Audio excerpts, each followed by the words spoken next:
Welcome to the English GCSE revision session. My name's Olivia. I work at the Lifelong Learning Centre, and so does my colleague Liam, who's with us tonight, and we'll be around if anyone has any technical problems. So hopefully Teams will behave itself and this will work. We're also joined by two very experienced tutors, Janine Toole, do you want to give us a wave, Janine? And Louise Brown.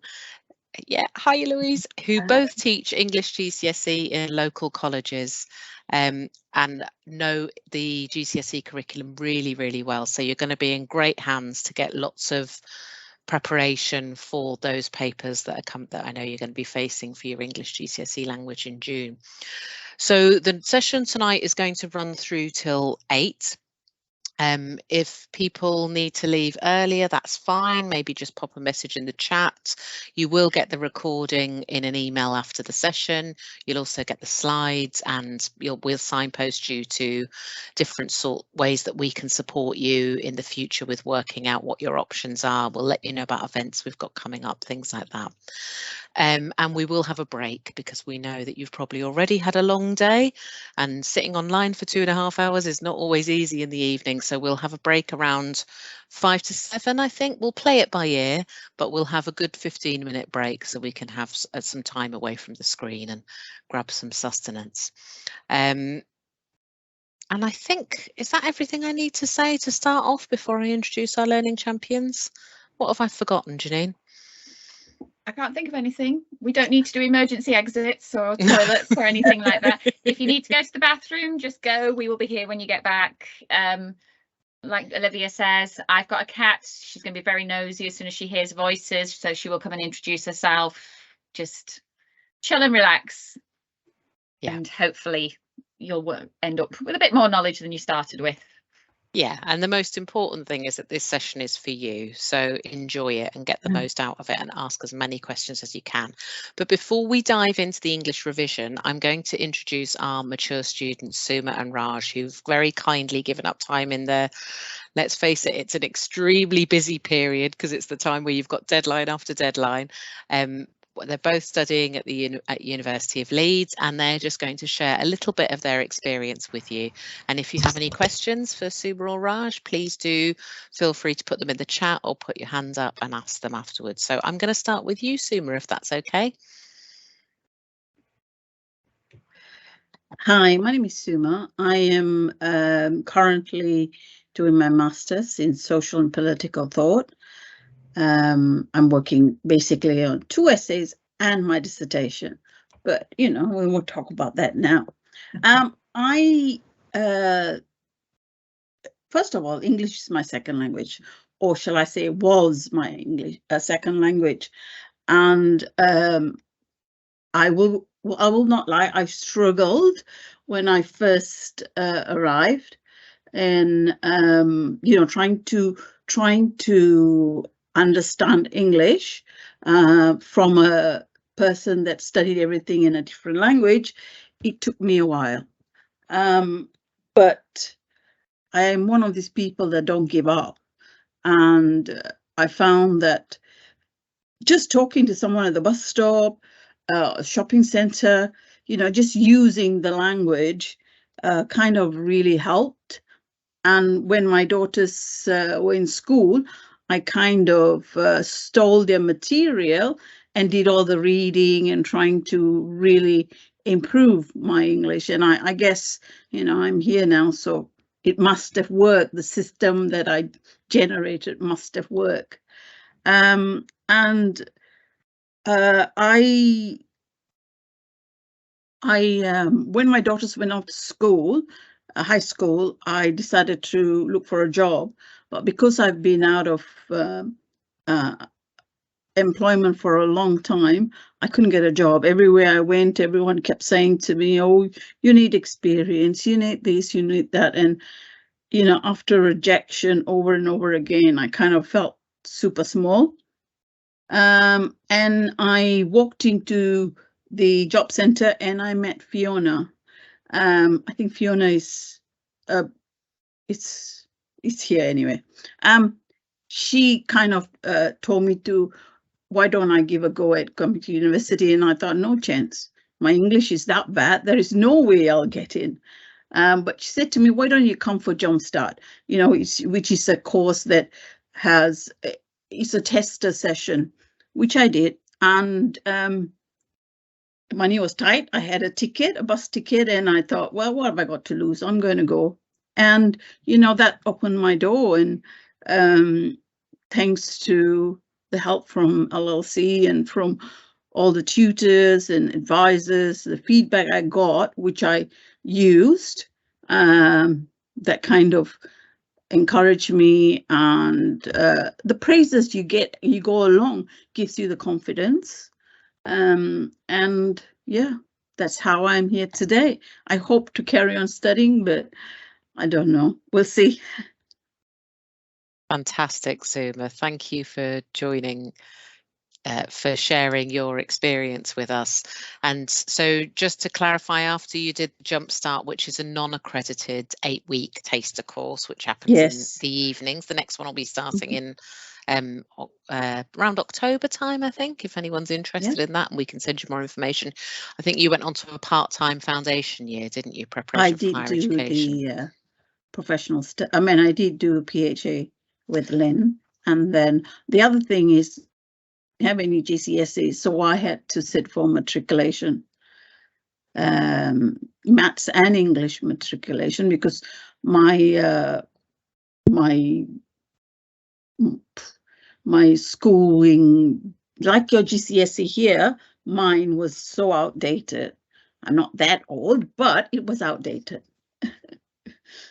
Yeah, so but it's good to know that if you're thinking of going on and doing something after your GCSE, simply by getting your English and maths GCSE, you're giving yourself that really good foundation. And in many cases, as an adult learner, as a mature student, that might be all you need. GCSE English and maths might in itself be enough to progress on to certain courses, so it's really worth bearing that in mind. And if you don't have the grade for a particular course, then we do have what Suma's talking about at the alternative entry scheme or matriculation, which is basically you sit a little test in English and maths just to check that you're at the right level to be able to benefit from a university course. Thank you very much, Suma, for sharing your story. I'm going to bring in Raj now, if that's okay. Hi, everybody. Thanks, Olivia. Hi, everyone. Like I said, I started my journey probably about 10 years ago. It sounds like a long time, but I was working full time. I had a young girl who's now 16, and I resat my GCSEs just like you guys have done. Because when I went to apply for other jobs, it was always like, oh, you haven't got your GCSEs, and you know, because everything was online, it still is, you never got past that initial stage. So at the time I really wanted to leave my job because I wanted to move on, get something else. So I thought, right, I'm gonna have to do something about it. So I went back, I just did it on my day off. I did my GCSEs, got my GCSEs, and then carried on working. I just did it off my own back.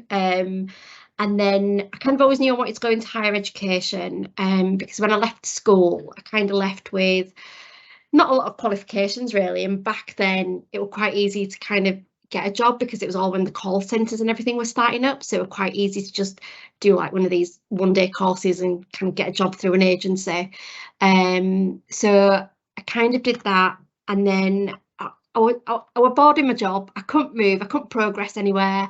And so I just kind of did I went on to do the preparation for higher education, just because I felt academically, I felt like I didn't have the confidence because I'd been out of education for a long time, and plus I didn't do very well at school. So I completed the preparation for higher education, and then I'm on my first year of my degree, which is professional studies. And I've got a son, I've got a dog, I look after my mum, and I kind of like juggle everything that's kind of thrown into the mix with life. So I am kind of in the process of doing the preparation for higher education. I was working at the time, but then I got redundancy because of COVID, and at the time I'd been in my job for 12 years. if I'm honest, I probably didn't want to go and start anywhere else, because you always have to start lower down the line and work your way up. You're not going to get the same salary. And then I had major events in my life like bereavement and stuff. So I thought it's probably the push that I probably needed, to be honest. So I then decided, right, I'm going to carry on with my education journey that I've started. And then I thought I'll, give it a go. And then I went on to almost completing my first year of my degree now. And like Sima says, I'm here with all my paperwork, my resources, trying to meet deadlines and stuff. And probably this time last year, I was probably still in two minds of kind of thinking, shall I do it? Shall I not? I think it's the fear of the unknown, really. And thinking to yourself, how am I going to manage? I did similar to Suma, I did the jump start, I did all the taster sessions, I did everything because I just wanted to make sure that it was the right choice, because it is a big decision at the end of the day. And the more and more I did these taster sessions, these, like jump start and everything, the more and more I wanted to do it. I knew it was the right thing. I think it was just the confidence inside me that just didn't want to let go of other things. So I spoke to careers, and like I said, at the time I had bereavement, I spoke to my tutor and I had lots of support at the time. And I mean, looking back now, this time last year, I didn't think I would have made it to this point. And I'm still quite surprised with myself, actually, because you still got to juggle everything. And I don't know how, because people say, well, how would you do it? To be honest, there's no real answer. You kind of, probably everything that you do in everyday life now, like maybe if you've got caring responsibilities, taking your kids to school, getting them sorted for whatever they need to do, sorting the pack lunches out, they're all skills that you can use. And kind of making sure you're ready for uni, sorting out your deadlines, you're kind of already doing it, but just in a different kind of situation. So what I'd say to you is, if you are considering it, consider it, and try the taster sessions. I was sat where you were, kind of waiting to take my GCSEs, and when I did my GCSEs I thought that were difficult and I won't be able to do it, but I'm here to live to tell the tale, really. So if you've got any questions, or if there's something you want to ask, feel free. I remember Suma coming on to some of our sessions and asking her loads of questions, juggling with kids, how do you do it and everything else. So honestly, please feel free, and no question is a silly question. So ask whatever you want and we'll try and answer it. Thank you very much, Raj. It's really good to hear that you were doing the GCSEs just a little while ago, and even just a year ago, because of everything you had going on in your life, you didn't feel that you weren't sure that you'd be able to go on and do your degree. But it doesn't sound like you've got any regrets for starting now. Definitely not, no. So has anyone got any questions for Suma or Raj? Raj, it sounds like you're an inspiration for your children as well, and just showing them that journey keeps going and things like that. Yeah, well, I've got my daughter at the minute. She's just started the GCSEs yesterday, so it's pretty tense in our house at the moment. But I think they do kind of see me do my work, and like obviously with all like schools being closed and stuff. Like my son, he's 7, so there's always that kind of like, oh, how we're going to manage. But sometimes you just do, and you just say, right, get your paperwork out, give them their pretend laptops. Obviously my daughter's got her own, and she's at that age now where she can kind of look after herself. But my son, he's 7, he's intrigued in what I'm doing. He wants to like kind of see what's going on, and kind of like and kind of, well, actually, if you just sit next to me, get your work out, do your work. Obviously wants to share my highlighters and everything, which is fine. I'll share my highlighters, but it is a good thing for them to see, because like kind of I'm a bit old school, so to me they kind of, I suppose, they will look at what I'm doing, so in years to come, if they want to do something, they'll think to themselves that it's not doable. Anything's doable, you just got to put your mind and your heart into it. So I'm confident that it will pay off. Absolutely, Raj, and the research supports that people who learn as adults when they are parents inspire their children to consider learning as a good thing, and they might be more likely to see university as a realistic option for themselves from seeing their parents doing it during their lifetime as well. Oh God, yeah. And we've had like sessions, like I've taken my son on campus and just taken him around just to show him, like, if I've gone to go and pick up a book and stuff, and he's like totally intrigued, but don't quite get the concept why there's no books for a 7-year-old.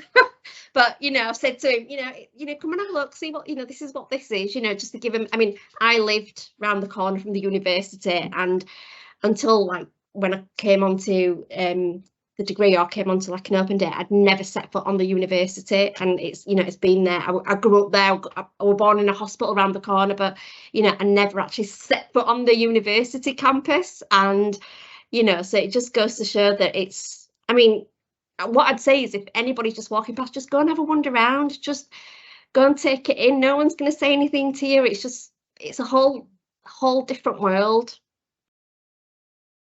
Thank you so much, Raj. And yes, we have got lots of events coming up over June and July that will give you the opportunity to do just that. So once you've got those exams out of the way, if you wanted to come to a taster session for one of those courses, maybe one of the ones that Suma and Raj have mentioned, such as the part-time preparation for higher education course, or professional studies, which is a broad degree for mature students, or any of the other programs on offer, or come to our summer school for 3 days in July. All our events are free. We do some online versions as well, but the campus ones can be a really nice opportunity to come and see the environment and see that it's a public space and it's open to anyone. So we'll send you details of all those, and please do book on to anything you're interested in. But I'm just aware that we should get into the English part of the evening, so you get as much support for your revision as possible. So if no one's got any questions, I bet they'll all occur to you after they've gone. But let's say a big thank you to Suma and Raj for so generously sharing their experience with us at such a busy time. We really do appreciate it. Yeah, and enjoy the rest of your evenings. Thank you. Good luck, everyone. Thank you, ladies. Bye. Thank you. Lovely to see you both. Okay, well, I hope that was a useful starter to the session, and kind of maybe made you think about why you're doing this, or what opportunities it might open up for you after your GCSE. But I'm now going to introduce Janine and Louise, who are going to be taking you for the rest of the session this evening. And I don't know if you want to maybe just introduce yourselves, because we're not going to hear as much from Louise, but you're going to be very ably supporting the chat. Go on, Louise, I'll let you go first. Thank you. So yeah, hi, my name's Louise. I work for Leeds City College in their adult and community education, and I teach GCSE and functional skills English. And I am Janine. I used to work at Leeds City College, but I now work at Swarthmore College. I've been working with AQA for quite a few years now, and a marker for AQA. Because of the different exam boards that we've got, so I appreciate most of you are on Edexcel and a couple of you are on AQA, we're going to be focusing on the creative writing and the transactional writing, because they're the ones that are the most similar across both papers. So just to set the fix, please do ask any questions that you want to ask. Just pop them in the chat. Some of you will be braver than others, so if you're thinking it, then somebody else is probably thinking it. They probably might not be as fast on the keyboard, or not as.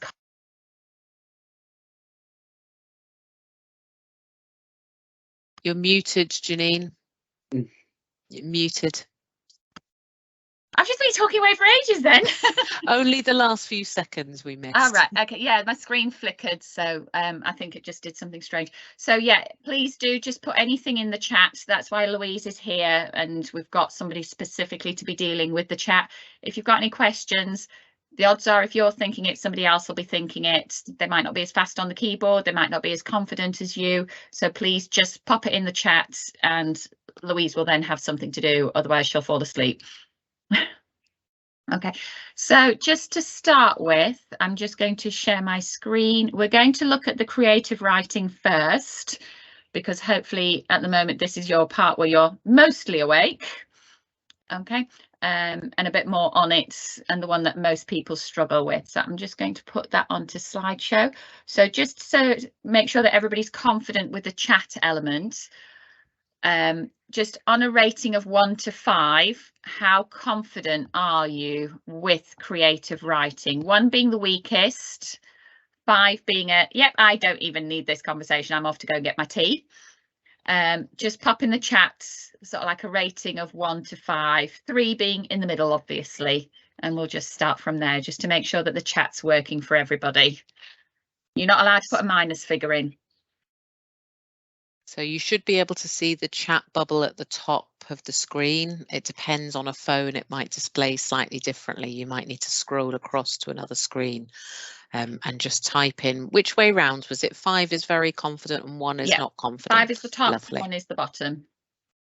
Great. I've got you on my screen for some reason, Olivia, so you can just let me know if it's all working. It's all working. There might be something you can do in view. Where's view on here? View. So speaker view or focus on content. If you go into that at the top, Janine. That's right. I'm going to leave Louise to be managing that. I'm just going to do the PowerPoint. I'm going to hide or not hide. That's fine, as long as you can see what you need to see. Yeah, that's fine. So just Lovely. to be aware, I'm on presenter mode, so I can't see you at all. There's Louise there to do questions and Olivia there, and Liam, was it, to help with the technical side of it. So just popping in there. Are we all confident? 1s, 5s? Hopefully not too many 5s. 3s, a couple of 2s, very basic, someone's saying. Okay. Yeah, so no one's feeling 100% confident. We're going to ask this question at the end, so hopefully those numbers are going to go up a little bit. Hopefully. Okay, right, let's get started. So just make sure the screen's playing the game. Yeah, okay, so some facts. So across both papers, okay, so both exam boards, I am going to put my hands up to this one. If I call it paper 1, I apologise, because on paper 1, the creative side, for those of you on Edexcel, your creative writing is paper 2. So I will try not to refer to it as papers because I don't want to confuse everybody, and I will try and refer to it as creative and transactional. But if I do say paper 1 and I'm in this first half of the session, then it's paper 1 if you're AQA, it's paper 2 if you're Edexcel. So that's my disclaimer done. Okay, so hopefully you're all going to know this, but just a quick recap. So this question is worth 40 marks. Okay, it is looking at 24 marks of those is what we're calling AO5. It might be slightly different on Edexcel, but 24 marks of it is your content and organisation. So this is your story itself. And then 16 marks is the SPAG being spelling, punctuation and grammar. Okay. Ideally, it recommends spending 45 minutes on this, not much more. You will have a choice of 2 tasks, okay, 2 different choices of questions on both exam boards, 2 stories on Edexcel and a creative and a narrative piece on AQA. The idea is it wants you to be engaging, it wants you to be imaginative. It is a fictional piece of writing, and it wants you to tell a story that you would be interested in telling your children type thing. So it doesn't want to be a, I got out of bed, I walked down the stairs. Okay, you're going to send your examiner to sleep. You're wanting it to be exciting. You want, you know you've got a really, really good story if the examiner has stopped marking it and is reading it. Okay, that's when I know that this is a good one. If I've sort of like, oh, hang on, I was supposed to put some marks in there, I was supposed to give them feedback. Okay, that's when you know you've got it.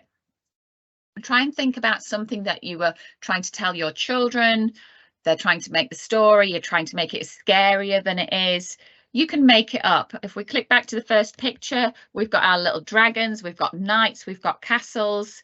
It can be whatever you want it to be. The idea is it is creative. Okay, so hopefully that all makes sense to you. Okay, the story will be related to your text. So if you're needing ideas, you just go back and have a read of your text. Okay, it's really important that you do some planning for this. Okay, if you don't plan and you let your brain run away with you, you will not write a structured piece of writing. Your story will come across as an all over the place.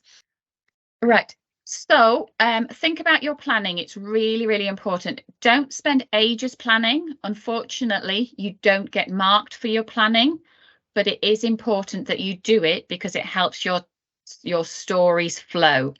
Okay, and do think about that spelling, punctuation and grammar. That is 16 marks on the table that you don't want to be throwing away. Okay. Right, there we go. So your writing section, 24 marks is going to be looking at your imaginative writing. How creative are you being? You don't have to bring in dinosaurs and castles and fairies and things like that, but you don't have to just write in short, simple sentences. Okay, when we mark as an examiner, we have to mark this section twice. Okay, the first time we're marking it for creativity. The second time, we then go in and mark your spag. So I appreciate that English isn't your first language for a lot of you, but don't let that stop you writing a creative piece. Okay. In fact, you can use that. What stories do you know from your own culture? What stories do you know from your childhood? What stories have you seen? What films have you watched? You can use that information to create your stories. Okay. Just let your imagination run wild, but not too wild so that you run out of time. Okay. What was this one? So write a story thinking about your beginnings. You need to think about your middle and you need to think about an ending. Okay. You are, in the Pearson's one, it says you are free to use the image, but you don't have to. You can choose. There is that choice of the two papers. Okay. In the chats, just while my signal is being silly, what makes a good story? Okay, just writing down. Think about the stories that you've read, seen, films that you've watched. What makes it good? What hangs in there for you? What film have you watched or what book have you read and you've gone away and told somebody you need to watch this or read this book or watch this film? Just having a quick think.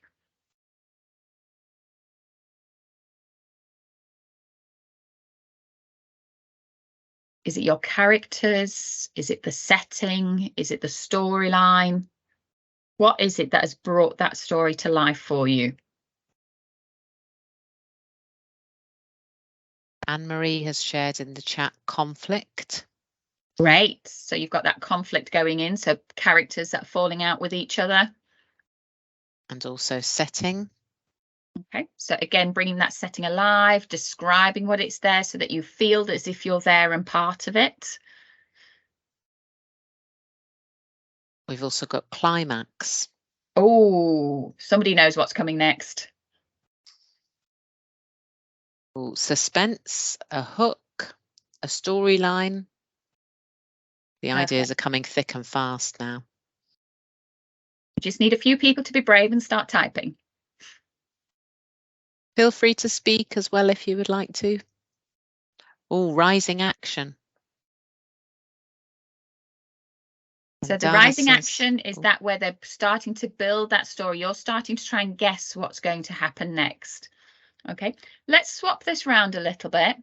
What about a bad story? Well, what are the ones where you're just like, oh, well, I wasted 2 hours watching that film, or why did I read that book? It was boring.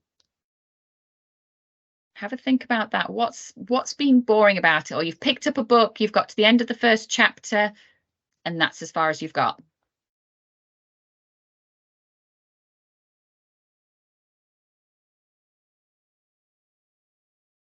Hi, this is Angelica. Sorry, I can't use my. I don't know how to send a message.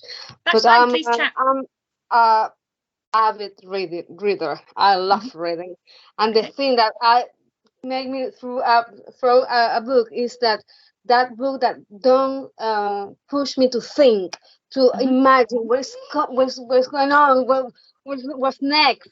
If the reading don't come in this way, I stop reading. Yeah, It's my opinion. no, that's brilliant, and thank you for coming on and talking to us. So you need that book that's going to grab you really quickly at the beginning. Yeah, if it hasn't grabbed you by the end of the first chapter, it goes back in the bookcase or goes back to the library. And that's where we need to think about our writing. You need to be grabbing your reader right from the beginning. Okay, this might sound really, really cruel, but as an examiner, I know that I do it, and I know a lot of other examiners do it. By the time we've got to the end of your second paragraph, we've got a pretty good idea of where you are in that mark scheme. You don't have a huge amount of time to build up your story. You need to get there quickly. Okay, and that's really, really important. So some of the things that you need to be thinking about, which again, some of you have just said this before in what makes a good story, you need to think about that conflict. You need to think about what's happening. You know, are there any changes? Just everything and anything, and you need to get there quite quickly. Okay, as an examiner, what I've seen in the past, and it really does break my heart, because I always think if this is my student, I would be mortified. But when you get your exam paper, there's usually about 10 pages at the back to do your creative writing. Please do not use them all. Okay, you need to be getting your story across, and I would say within 3 pages. If we cannot give you those marks within those first 3 pages, the odds are we're not going to be able to give you any marks within the 10 pages. Okay, it just, you haven't got time to write a huge amount, and it is definitely quality over quantity. Okay, so you need to get there quite quickly. Start with onomatopoeia, start with your sounds, start with the sensory language, start with your first paragraph of what you're feeling. Okay, what's your heart doing? Is your heart pumping like whatever, like a pistol? Is it beating in your mouth? That kind of thing. Don't be starting to do that towards the end. Okay, when we are marking as examiners, we will mark quite quickly. We need to get those marks in for you. Once you hit a level, so whether that be for AQA purposes, once you hit a level 3 and like a clear, okay, I think that's level 4 for EdXL, but I'm sure Louise can sort of give you a little bit more information.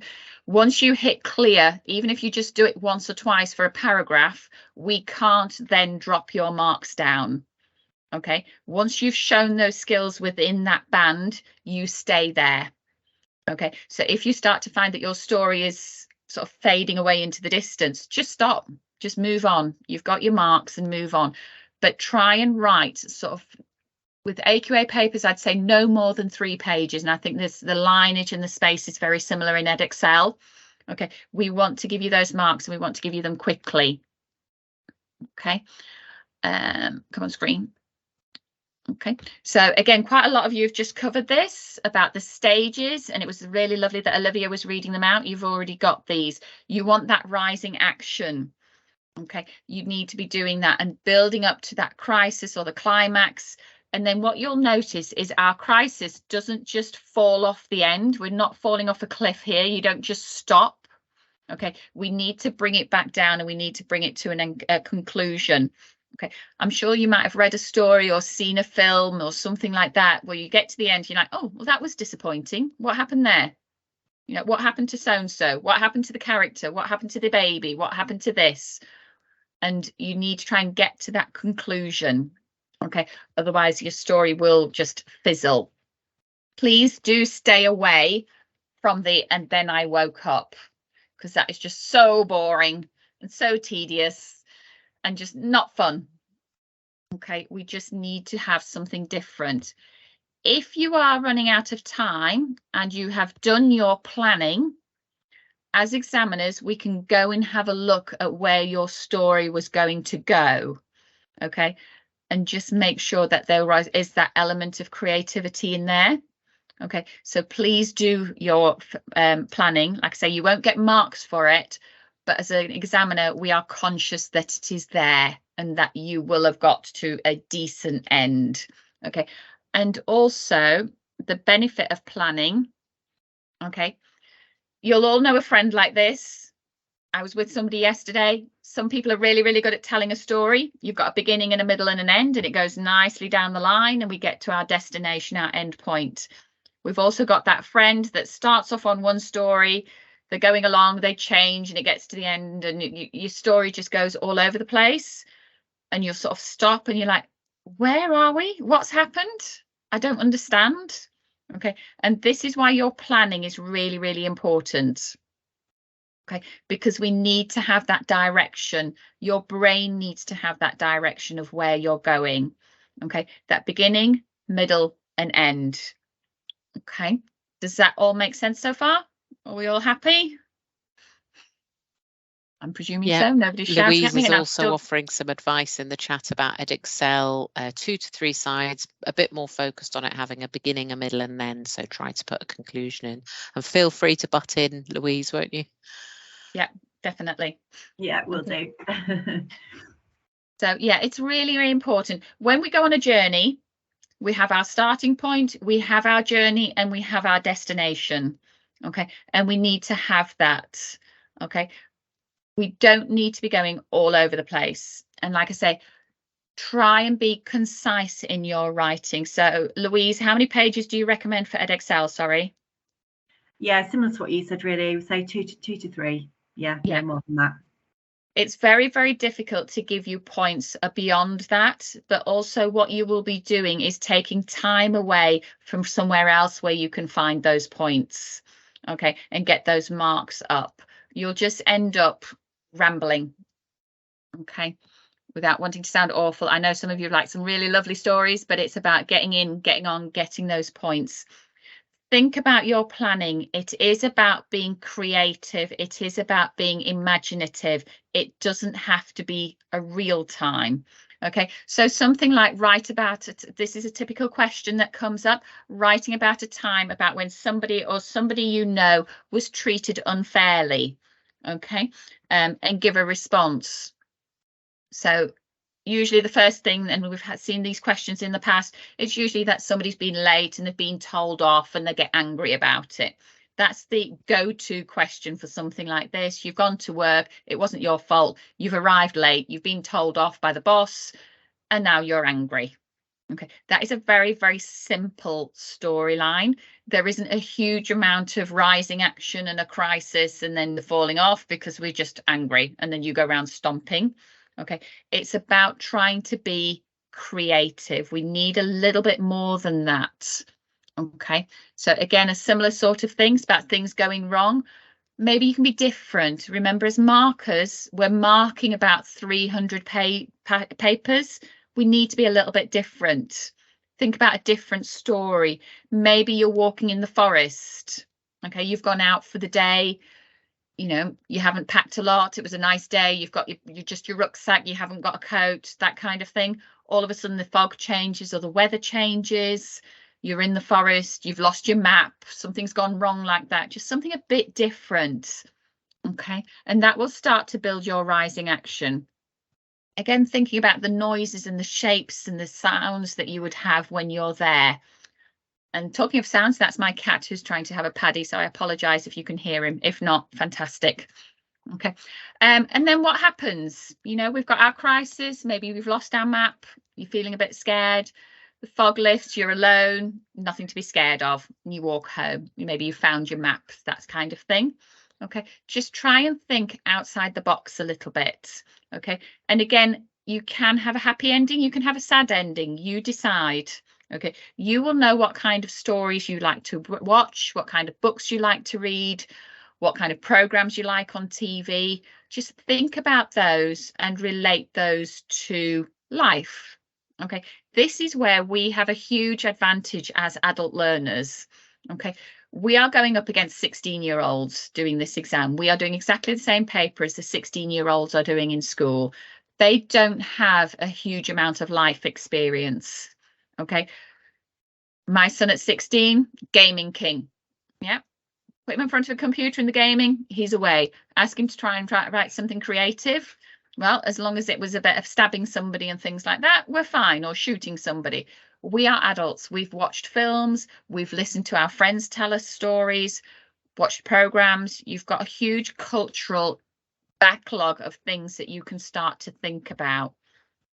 Okay, use this time. So use these 2 weeks to think about stories, think about fables that you might have had, stories in your past, your childhood stories, anything like that, and just make a couple of notes. You don't have to write a lot, half a postcard, just so that you've got those ideas, and think about, can I use this story for what sort of situation can I do for this? Can I do it that I'm scared?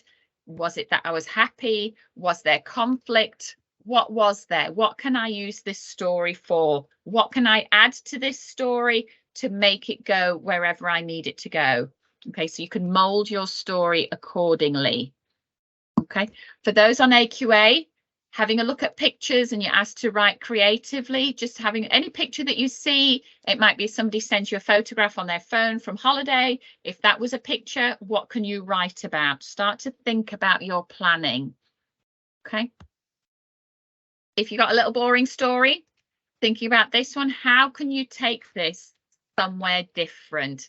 We're not going to do this now, but when you get these presentation slides sent through, you've got the very basic, I got off, you know, I was told off for being late. I wasn't my fault, is what I was angry, that kind of situation. Just have a think of how you can make this a more interesting beginning. Thank you.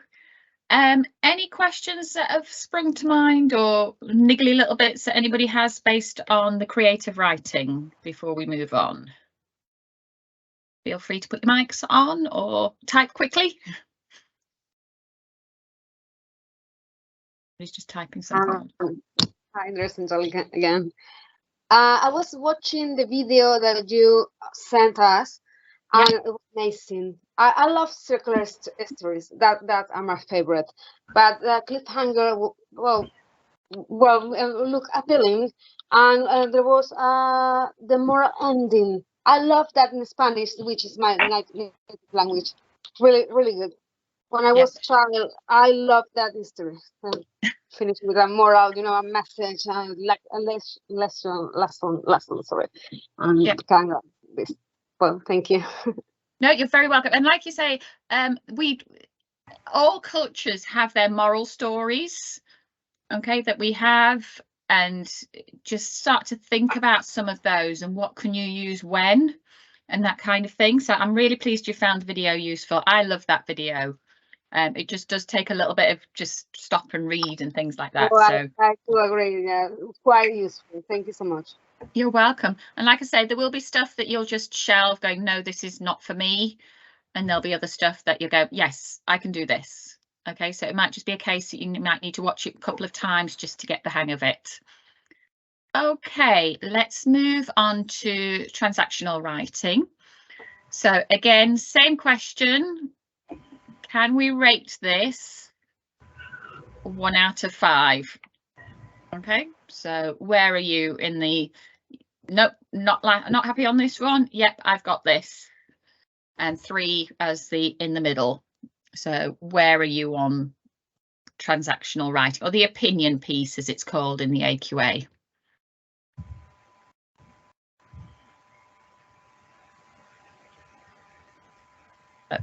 One, 2, 3, 4, or 5.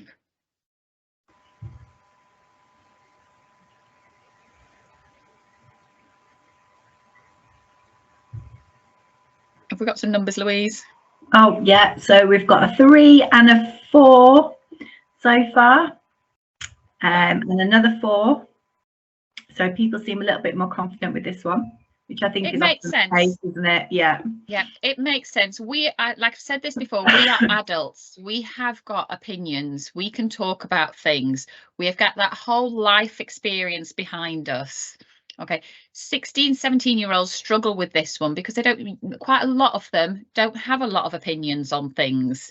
They have their parents' opinions, which they don't necessarily know why they've got that. But we as adults, we know where our opinions have come from, and we can support that with an argument.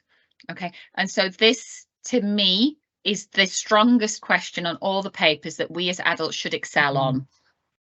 Okay, so this little cartoony bit, okay, where are you on this, on here? I would pretty much say that we are up here with this one. how do I do it, or I'll try and do it. Otherwise you would not be here at 7:15 on a Thursday night. Okay, otherwise, how do I do it? That's what you want to know. That is why you are here. Tell me what to do and I'll have a go. So there we go. So we'll move on. Okay, so transactional writing. So for those of you that are on the AQA, you won't necessarily have heard me using it called transactional. It is your non-fiction, it is your opinion piece. Okay, presumably those on Edexcel and Pearson's, you'll be used to it being called a the transactional piece. Okay, this is slightly different between the two papers. The big difference being that Edexcel gives you a choice of topic that you can choose from. Unfortunately, us AQA people, you get one topic and you just get on with it, whether you like it or not, whether you can engage with it or not. It's basically tough potato. We just have to get on with it. Okay, they will be related to the source. So again, you can look at the source for ideas and get the ideas from there. And then we can sort of decide which side of the fence that you're on. Okay, it is an opinion piece. Okay, it is non-fiction, so you will be asked to write a letter, an article, whatever it is. They need your opinion and you will be given an audience. Okay, when we say non-fiction, it's usually things like magazines, newspaper articles, travel writing, autobiographies, reference books. That's the kind of thing that if you go to the library and they say, you say, where's the non-fiction? They're going to point you in this direction. Okay, and that's where you'd go. What it will include in the GCSE papers is letters, emails and speeches. So you can be asked to do any of these. Okay. Autobiographies and reference books doesn't tend to come up. Travel writing, yes. Articles, yes. Letters, emails, magazine, speeches, all of those, yes. Okay. We've got a bit of a pair. This will come through to you on your emails from Olivia. We have got all the different things that you can be asked to write. Okay, of the different formats. Okay, so just have a read through, make a mental note. So your articles, if anything, you're going to be asked probably for the broadsheet or a magazine article. Tabloids are the what we call the red top papers. So they're the more chatty, informal ones. This isn't an informal question. This is your formal language. Okay. If it was informal, it would be ridiculously difficult to mark it and to be fair. Okay, my informal language will be very, very different to your informal language, which will be very, very different to a 16-year-old boy's or a 16-year-old girl's informal language. So they can't mark it fairly by it being informal. It has to be formal writing. Okay, so making sure that you're there with this one. Okay, you may be asked to write a letter. Okay, if you're asked to write a letter, make sure you've got that letter layout. It will be a formal letter, so it wants 2 addresses in there. Okay, and make sure it's all set out, your date, times, yours faithfully, yours sincerely, kind regards. Hopefully you know the difference of when you use what. Okay, so the way that I tend to teach it to my learners is if you have the name of the person, it's yours sincerely. If you don't have the name of the person, you have to have faith that it will get passed through to the right person. Okay, so I want to send a letter to Louise in an office. There's lots and lots of other people there. So it goes through to Olivia, who will then pass it to Liam. And I've got to have faith that Olivia and Liam will eventually pass it to Louise. So therefore, I've got that yours faithfully. If you're not sure and you're having a complete blonde moment, I have lots of those. Go for kind regards. Okay, if you're not sure, because again, don't throw away easy marks. Opinion column and blogs. We've not had opinion columns come up before. Again, it doesn't mean that they're not going to. It would just be an article where you are giving your opinion. It's exactly what it says in the tin. Okay, all of these will be called different things. It's just about being aware. Autobiographies haven't come up. Reviews haven't come up, but again, just having a look, just because they haven't come up before, it doesn't mean they're not going to come up. Okay, report, again, just use the question to make your report. The only one that I will really point out on this one is speech, because that's the one that is very, very different in these. This one we can be slightly less formal because we've got that communication thing going on. But what you do want to do is make sure you open with a greeting. I say, so good morning, my name is, I'm here to speak to you about. Okay, and then you finish with that sort of thank you for listening. Has anybody got any questions? Exactly like we've just been doing tonight, that Olivia did before we went for break, like I did when we came back again. You're just asking and engaging with your audience. Leaflets has not come up. As you can imagine, some people do not like writing. They can still create a perfectly good leaflet using pictures. This is not an art exam. It's an English exam, so the leaflets doesn't come up. Informal letter will not come up, but an email might. So again, you can either grab your phone, take a picture of this, print screen it, but you will get this through, and just having a look and just making sure you've got the right things going on for your form. Okay. What you need to consider in this non-fictional writing is what I've called the TAP, and a lot of people and a lot of teachers might call it your TAP. It's your text type, your audience, and your purpose. Your text type, so the T will be letter, leaflet, email, speech, whatever it is. Your audience you will know from the question, and the purpose you will know from the question. So all three of these you should be able to identify in your question. Have your highlighters and make sure you've identified what they are. Obviously, we're not stupid. We do know that audience is the examiner.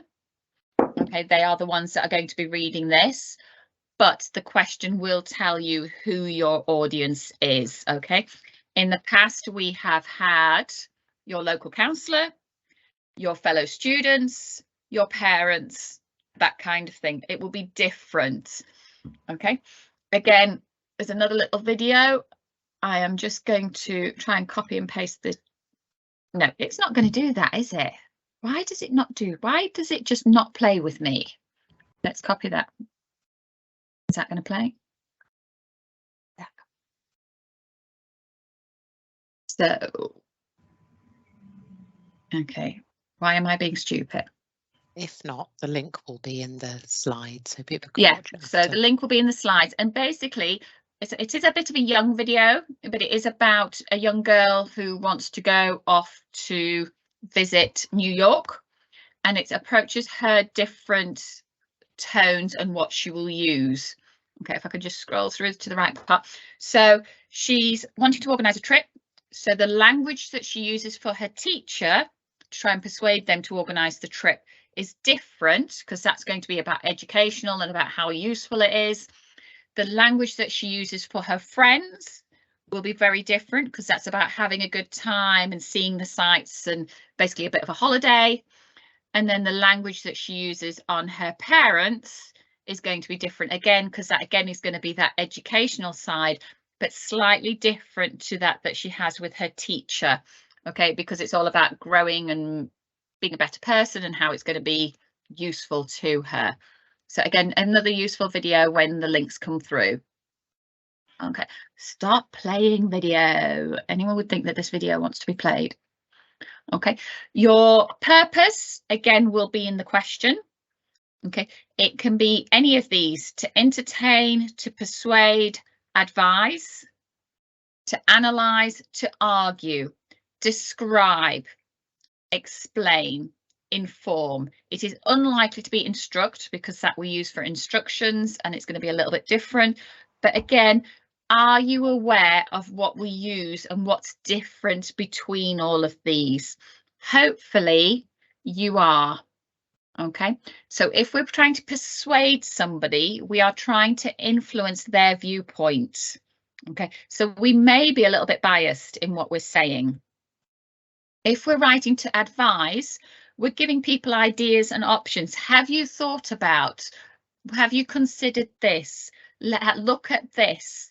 Okay, argue and explore These are the ones that are slightly more difficult to write about because you need to consider both sides of the argument or both sides of what might be being said.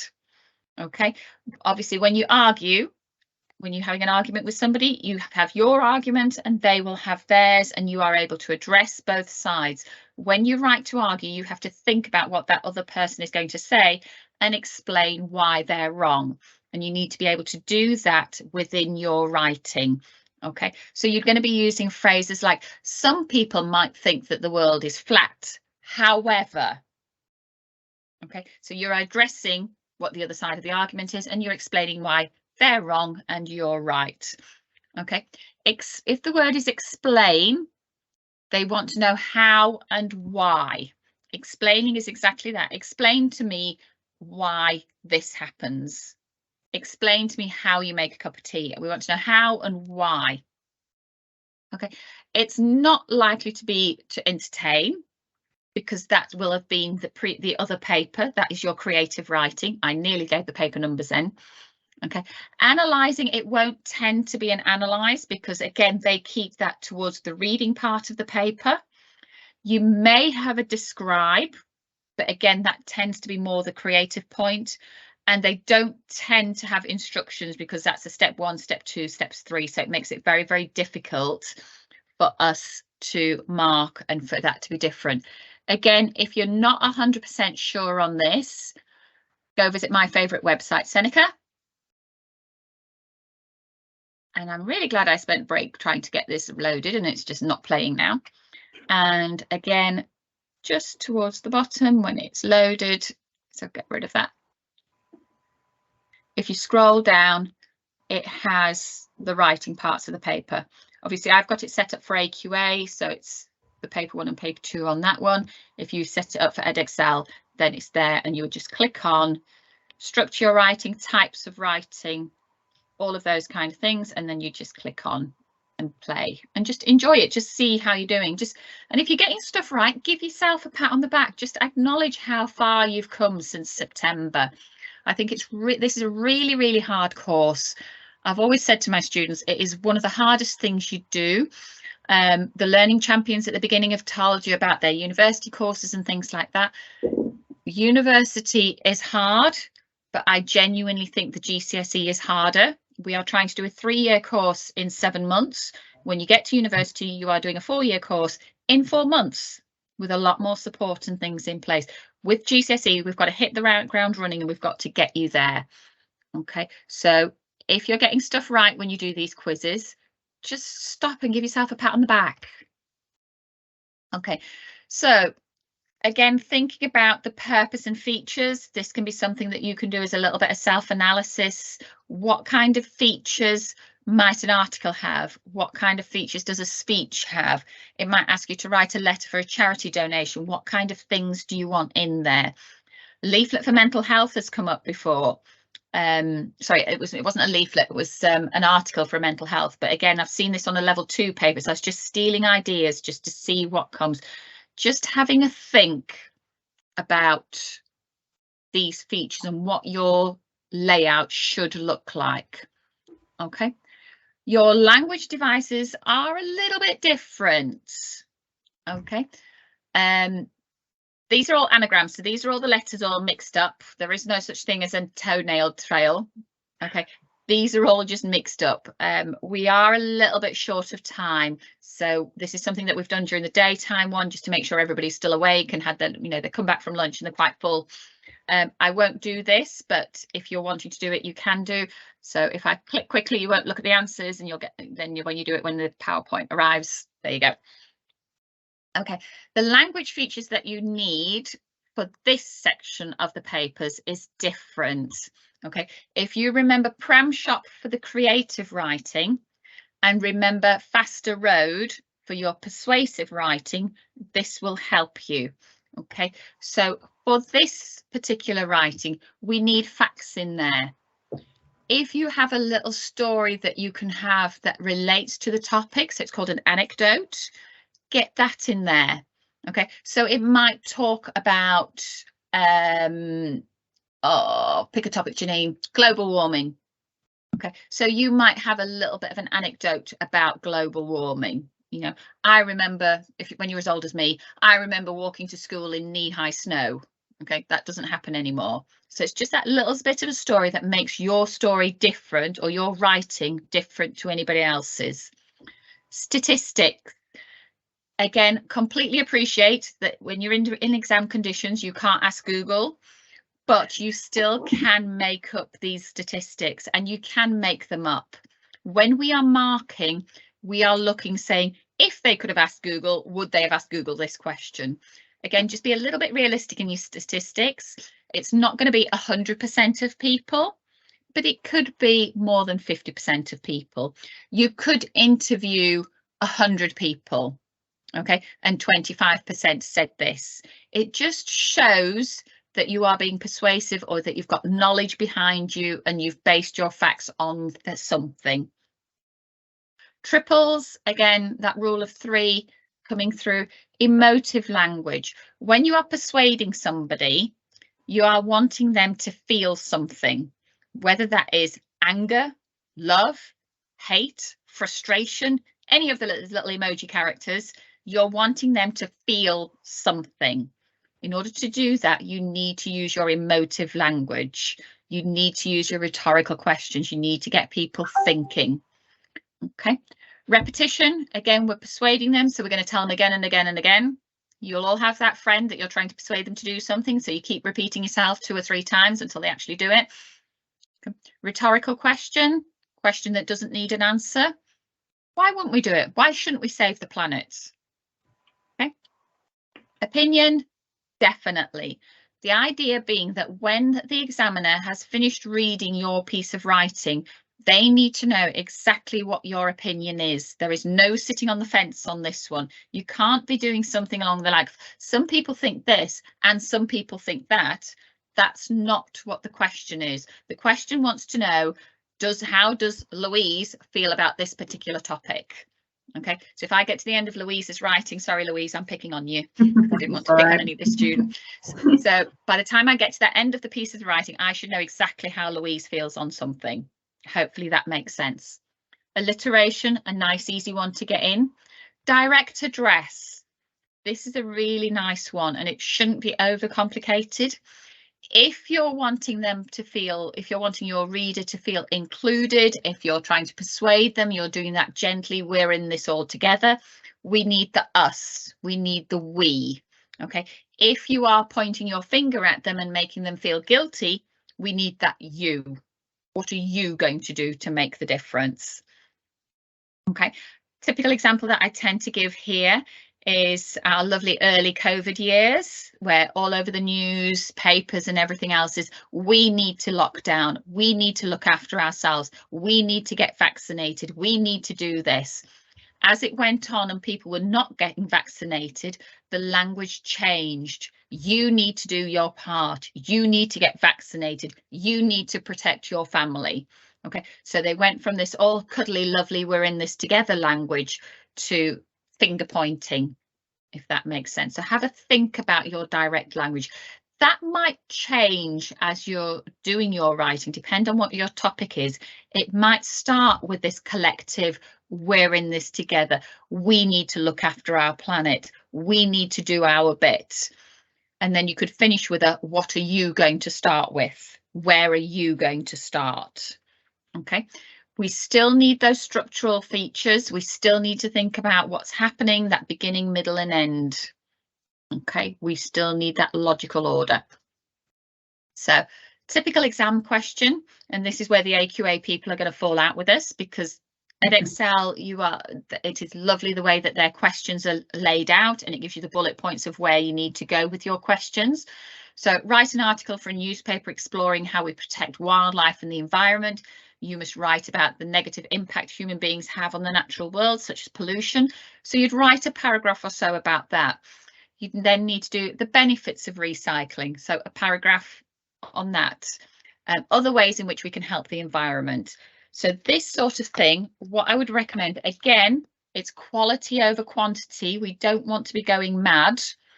I would suggest 1 paragraph on the negative impact, 2 paragraphs on the benefits of recycling, and 1 paragraph on other ways we can help, or one paragraph, 2 paragraphs. Okay, again, it's just keeping that very logical order. AQA, and this is where all the Edexcel people are going, phew, I'm glad that's not me. Okay, AQA word their question, a very, very similar theme, but not as helpful. Our addiction to cheap clothes, fast food and faster travel means that we are damaging the environment. We must change our attitude and protect the planet. Write an article for a magazine in which you argue your point of view. So this is where AQA are people, all my students are glaring at me. I can feel it coming through the screen. And all the Edexcel people are going, no, no, no, no. Okay. So you can see how the questions are slightly different, but they're all after the same theme. Okay, now there's 2 different ways to tackling these questions. Okay, my favorite is the second, but I'm going to give you 2 different ways. Okay, we can start to think about the who, what, where, when, why element of the question. So your W's. Okay, so we start to think about what's happening, well, who's here. So you'd break your question down. Okay, into what are we doing? We're having a negative impact. Okay, what do we need to do to fix it? We need to help the environment. We need to change our attitude. So you can break your question down into who, what, where, why. Okay, and when we do that, it will look a little bit like this. So what's happening and what needs to be done? When is it happening? Is it happening right now? Is it something that's happening over time? What's happening? Who's involved? Is it all of us? Is it just a core number of people? Who's involved? Why has this happened and why do we need to change? It might be a place, and then how? Give some examples, give step by step and see what's happening. Okay, and you can break your question down into those elements. So how do we protect the earth? Why do we need to do it? Because we're killing it, basically. What are so negative impacts of human beings? So what are we doing wrong and how do we fix it?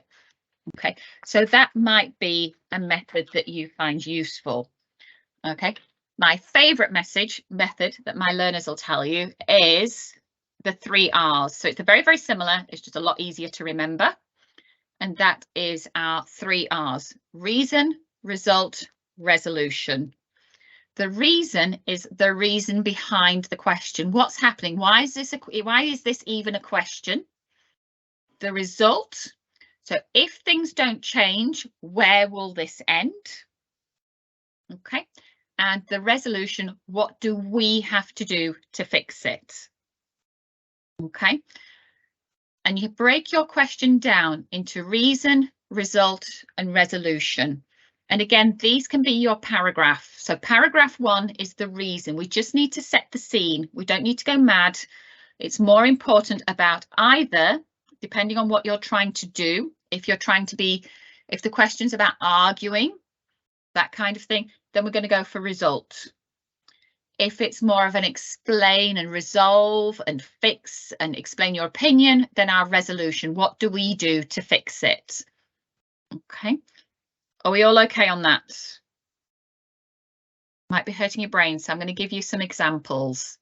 Okay, so again, using the AQA one because it's a slightly more difficult question.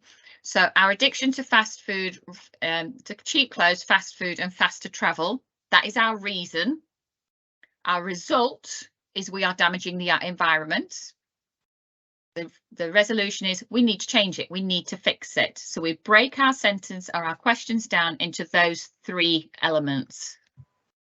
Okay, and then you can build on that. Okay, and this is what I mean by an anecdote. Okay, so you're going to put your little story in here.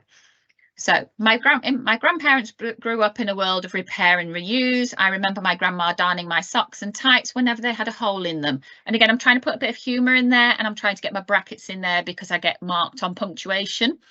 So a bit of humour, not the most comfortable things to wear afterwards, but they lasted another 6 months. Okay, nowadays I don't think twice about throwing away any socks, tights or jeans rather than fix them. Why?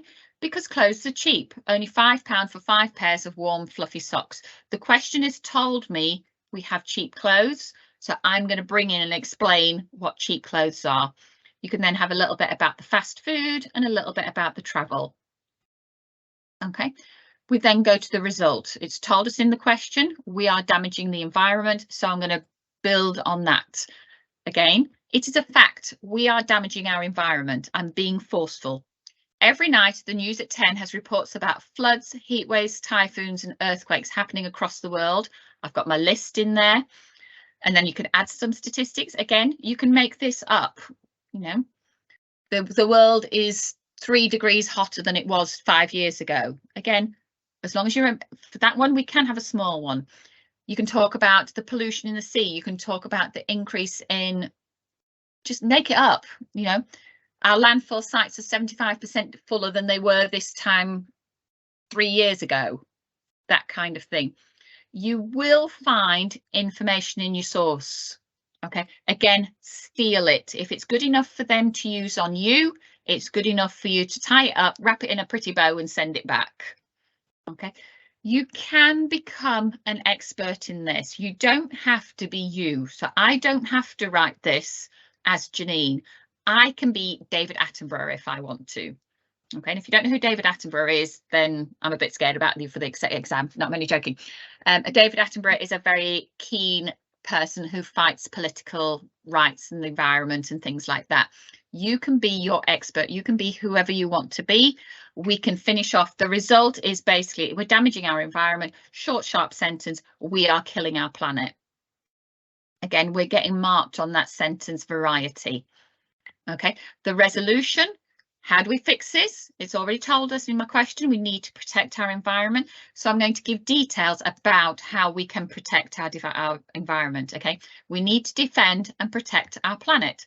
We only have one world and we have to look after it. I'm trying to be emotive, and then you can give ways on how you can protect it. If you can, and if you're feeling clever, and again, like we said earlier on, if you can link it back, even better. My first paragraph was about repair and reuse. So can I have my last paragraph about repairing, reusing, upcycling, recycling, all of that? Okay. And maybe you can start to get your rhetorical questions in there. If not us, who? If not now, when?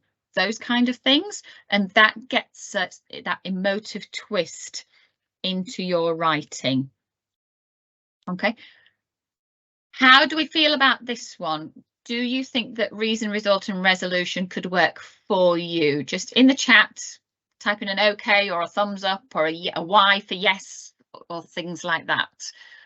Do you feel that reason, result and resolution could work for you? Let me click it back a few screens so you can see it there.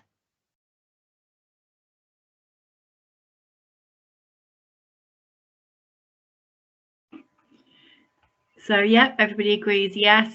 Yeah, it will work. Everybody seems. It's my favourite. It's such a really simple, easy way to do it. And again, you're planning, when you're doing your planning, you actually plan it as a table. So you'd have your little boxes at the top, and you'd have 3 boxes at the top of your page: reason, result, resolution, and that will just help to focus. And when you're doing your planning, your reason should be just nice and simple, whatever's in the question, just one little point to keep it as one bullet point. When you're doing your planning, if you find 2 under result and 1 under resolution, then that's your piece written. If you find 1 point under result and 2 under resolution, again, that just means you're going to have 2 separate paragraphs for resolution and 1 for result. Don't overcomplicate this at all. You don't need to do 3 paragraphs for each point. It's just a bing, bang, bosh. Reason, result, resolution. Very, very logical, very simple. Okay, it is my favourite. It is so easy, and it's such an easy go-to for any question. And I've even suggested it to my level 1 and level 2 students as well, because they struggle with their writing. And again, it just helps. One thing that you may want to do, it may be a topic that you really, really engage with. Okay, like I've said before, you don't have to write it as you. You can be somebody else, or you can interview somebody else. You can give their opinions. Okay, so it might be an environmentalist person. Again, if English isn't your first language and you think of somebody and you think, hang on, the examiner's not going to know who this person is, just put in brackets, you know, Polish racing car driver, you know, so that if they just can get on board with where you are. And if you want to be a doctor for an hour, go be a doctor for an hour. Okay, just think outside that box and be creative. You can interview a doctor, trying to get that dialogue in if you can. Okay, but don't crowbar it in. What I mean is it's not always going to fit. So quite a lot of learners will try and get similes and metaphors into this writing. It doesn't work, not very well and not confidently. I think I would even struggle to get some sort of similes and metaphors in here. And again, Louise will probably tell you the same. Sometimes they work and they'll be brilliant. Other times they just will not. So do not try to do it. There's so many other language devices to call on. Okay. Again, a similar sort of thing. These are just some test examples, some past exam questions that we've had. You might want to think about your reason, result and resolution for these. Again, just draw up a little table. Think about reason, result, resolution. Do a little planning. If this was my question, where would I go? Okay, and just have a think. So people are becoming obsessed with traveling faster and faster, further and faster. That is the problem. Why are they doing that? Because things are cheaper. We can get around more. The world is smaller. The result is we are damaging the planet. We are not staying at home. We are not appreciating our own country, that kind of thing. The resolution is we need to change. We need to appreciate what's at home. The big thing for this one, which not a lot of people do pick up, is usually it's cheaper to go to Spain in the middle of summer than what it is to stay in the UK in summer. If anybody has that battle and stuff like that. And I think sometimes the UK prices are so high that it is cheaper to go. Okay, little off-peak random statement. When my boys were little, we wanted to go to Centre Parks. To go to Centre Parks for a week was £3,500 for the four of us. No. We went to Spain for £600. Yeah, so are we wrong for going to Spain? Should we have spent £3,000? I didn't have £3,000 to go on holiday. So again, we had this, we saw this a lot in lockdown as well, when they were saying that we couldn't fly. The price of camping and putting your little tent or a caravan in the UK just got ridiculous. And so as soon as we came out of lockdown, people started to jump on the aeroplanes and go again. Okay, so the problem was not the airlines, the problem was based in this country charging too much money.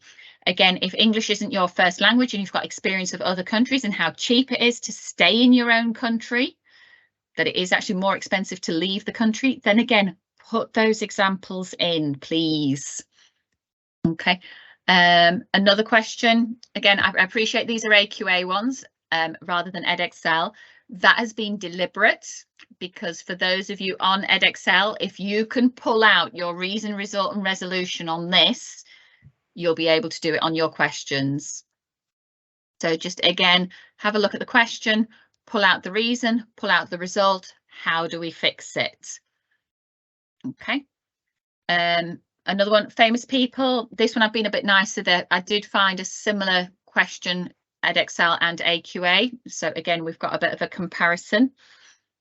Okay, so it is people with extraordinary skills, courage and determination who deserve to be famous, not those that have good looks and lots of money and behave badly. Write a letter to the editor of a newspaper in which you argue your point of view and respond to the statement.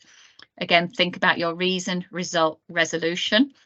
The Edexcel version of that question, very similar, not quite the same. So your English school or college has invited you about an inspirational public figure to give a speech to staff and students. Write a letter to the head teacher or principal giving your suggestions in your letter, and you should include your point of view of your inspirational figure, the person you have chosen, and their qualities as well as their ideas. Okay, so again, this can be broken down into reason, result and resolution. You might not find it quite so obvious, but again, our reason is we've been asked to for an inspirational person to come to the school. Okay, the result of asking them to come to that school and why we've chosen that person, the resolution, why they are inspirational qualities, why they should be coming along. Does all of that make sense? Hopefully.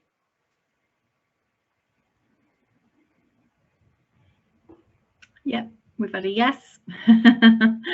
Still got Yeah. a few people left. Yes, yeah, there's a few still here. Yeah, everyone's agreeing that yes, it does. Yeah. Perfect. Again, the last slide is links to Seneca and the writing quiz. It is there. So it is a Seneca issue. It just does keep reloading. So just have a look. How familiar are you with your texts, your text types, the layout they should be having? That's all on this quiz. I think I've been a bit mean, and I think the quiz does link to an AQA. But again, once you've got that set up, you can set it up to do Edexcel for you. Okay, and look at that. I was supposed to finish at 8 o'clock. Okay. How are we feeling going back to that 0 to 1 to 5? How are we feeling on this question? Is there anything? Oh, my screen's done something really horrible. Stop sharing. 4. Got 4, great.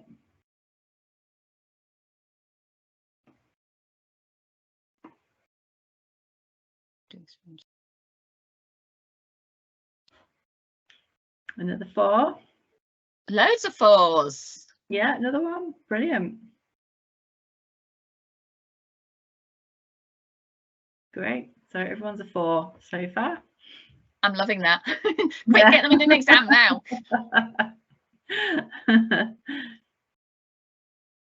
Like I say, reason, result and resolution, I really, really like it. It is my favourite. You just need to have a practice of it and trying to get that to work for you. Don't be the first time that you use that, be in exam conditions. Even if you just, when you get these PowerPoints, just have a look at the questions, try and create a little table, reason, result, resolution, just so that you get used to practicing it and just seeing how it all works for you. Okay. Any questions? I want to open it up to the floor. I think we are just a little bit early in finishing, but I know some of you might just have some burning questions that you might have had that you'd brought with you this evening and that I haven't covered. I'm not the Edexcel queen. I will bat them over to Louise. And if you've got any AQA ones, then I will try and answer those. So feel free to pop your mics on and shout out. I've also got a little bit of information to share with everyone at the end as well. Okay.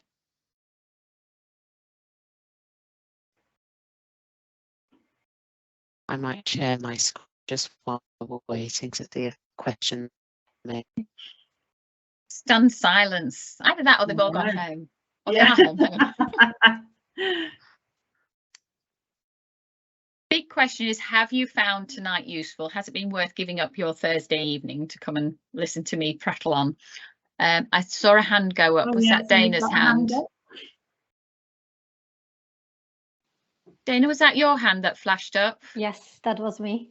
Yeah, go for it. Yeah, I don't really have a questions. I just want to say thank you very much because this will really help because this is my second language and I'm really struggling with paper 1 and paper 2 because I keep getting confused with questions.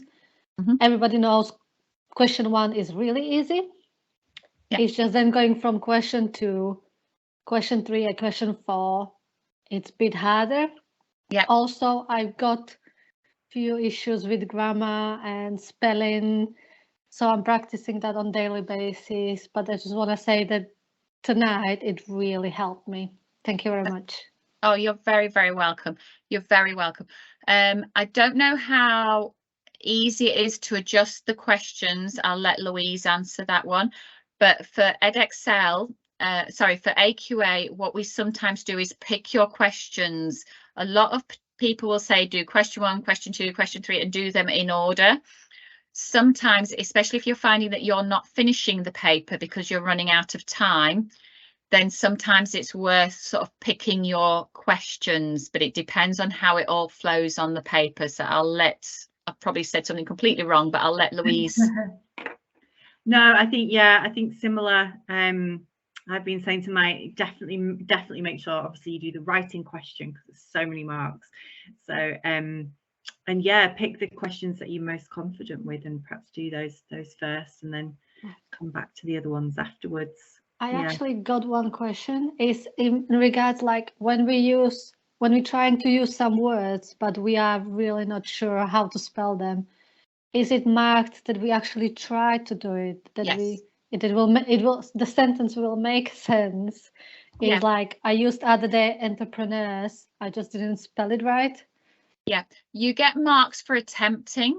Right. Okay. What you can do if you look back at the word and go, they'll never work out what that word means. I had a learner that was like that, and what I tended to say is just put in brackets what you mean.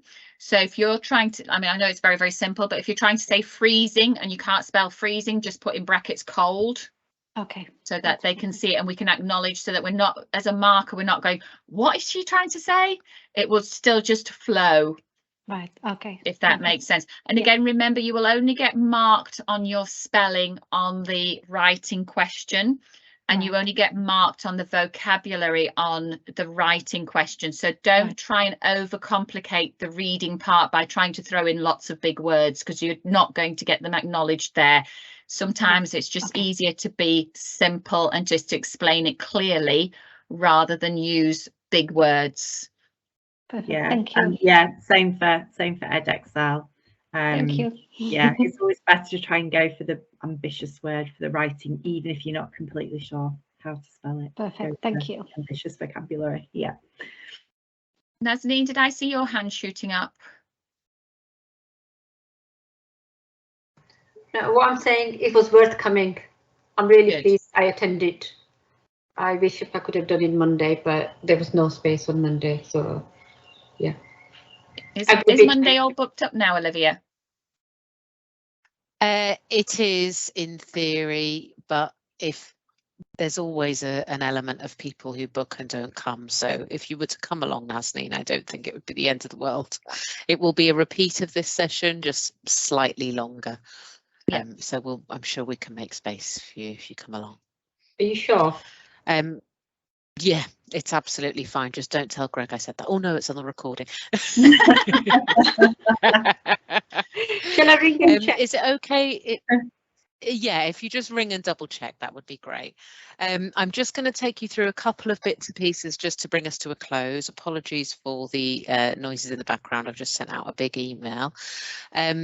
Well done to all of you for sticking with it tonight, and for Janine and Louise for the session. I think it's really good to hear that it's been so useful. I know it's not always easy to concentrate at the end of a long day, so I think you've done really well and remained really well engaged throughout, and that's also due to such a well-designed session. I just thought it might make sense to just tell you a couple of things about the options for the future. So if the Learning Champions got you thinking about what you might want to do beyond your GCSE, because it won't be long now until it's the results, you're thinking maybe I want to do something else, don't leave it to then would be our advice. I know for the next few weeks you're going to be focusing on the exam, but after that, please do think about coming for an advice and guidance appointment, if that would be useful, to speak to Denise or Mohammed, our careers advisors, who can really guide you on all of your options. They can help you work out what your pathways could be into higher education, whether you want to do some further study at college, whether there's part-time or full-time, what financial support you'd be entitled to. I won't say anything about the finance now because I left that slide up for you to have a look at, but that could be covered in a guidance appointment. So you can see them in person, over the phone, or you can speak to them over the phone or see them online, and we'll send you details of how to book an appointment as well.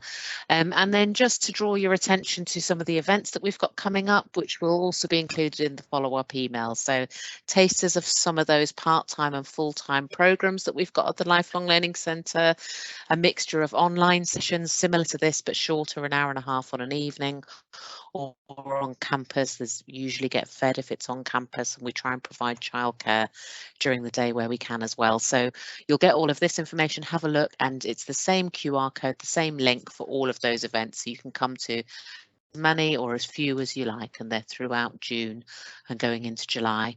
And then finally, we round off the academic year with our lovely 3-day summer school, which is 3 days in July before the children break up from school. Again, childcare is provided.